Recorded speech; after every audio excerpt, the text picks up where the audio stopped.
لە ئێران پێشانگای نێودەوڵەتی دەکرێتەوە بە کە تایبەتە بە بیناسازی و هەروەها وەفتێکی هەرێمی کوردستانیش بەشدارن لە نێو پێشنگاکەدا با پێکەوە وێنەکان ببینین و دواترە گەڕێینەوە درێژە باتەوەر و گفتوگۆکانمانە دێ.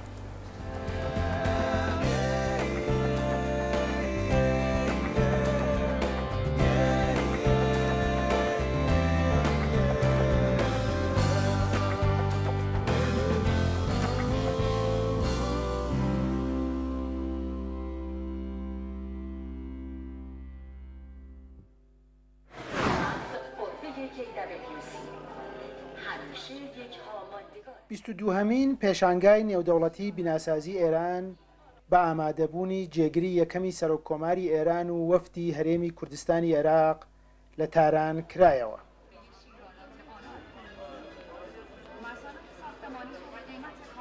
محەممەد موخبێر جێگری یەکەمی سەرۆککۆماری ئێران لە ڕێوڕسمی کردنەوەی ئەم پێشانگایە باسی لە گرنگی پێشکەوتنی تەکنۆلۆژیای بیناسازی کرد و ڕایگەیاند چالاکانی ئەم بوارە نابێت تەنها چاویان لە بازاڕی ناوخۆی ئێران بێت و ئەبێت ناوچەکە بکەنە ئامانج و گۆڕەپانی چالاکی و بازاڕی خۆیان.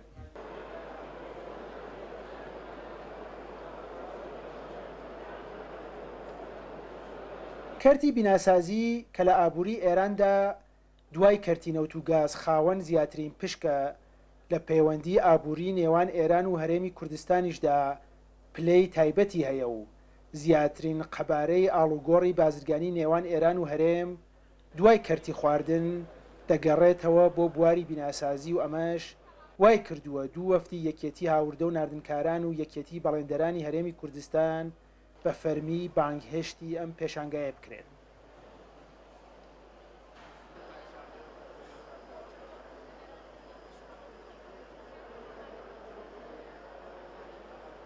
ئێستا لێرەدا زیاتر لە 860 کۆمپانیای ناوخۆیی و زیاتر لە 10 وڵات نمایشی کاڵەکانیان کردووە.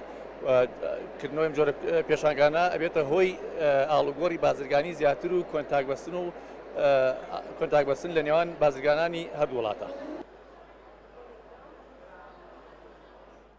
بازرگانان و چالاکانی ئابووری هەرێمی کوردستان پێیان وایە کەرتی بیناسازی ئێران بەهۆی نرخ و تێچووی گواستنەوەی کەم و هەروەها کوالیتی باشەوە ئەتوانێت زیاتر لە جاران لە هەرێمیش گرنگی پێ بدرێت و هەوڵیش بدرێت بۆ گواستنەوەی تەکنۆلۆژیای ئەم کەرتە لە ئێرانەوە بۆ هەرێم.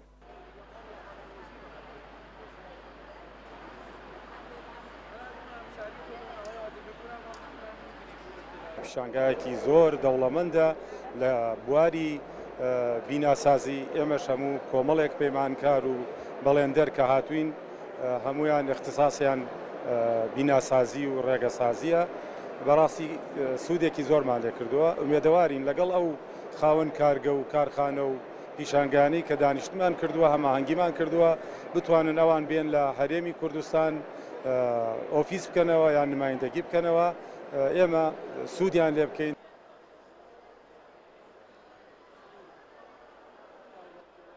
لە ساڵی ڕابردوودا کۆماری ئیسلامی ئێران لە بوارەکانی نانەوتیدا توانیوێتی 46 میلیارد دلار هەناردەی بێت و بۆ ئەم ساڵ پلان دانراوە بتوانن ئاستی هەناردەی ئێران بەرز بکەنەوە بۆ سەر و 55 میلیارد دلار.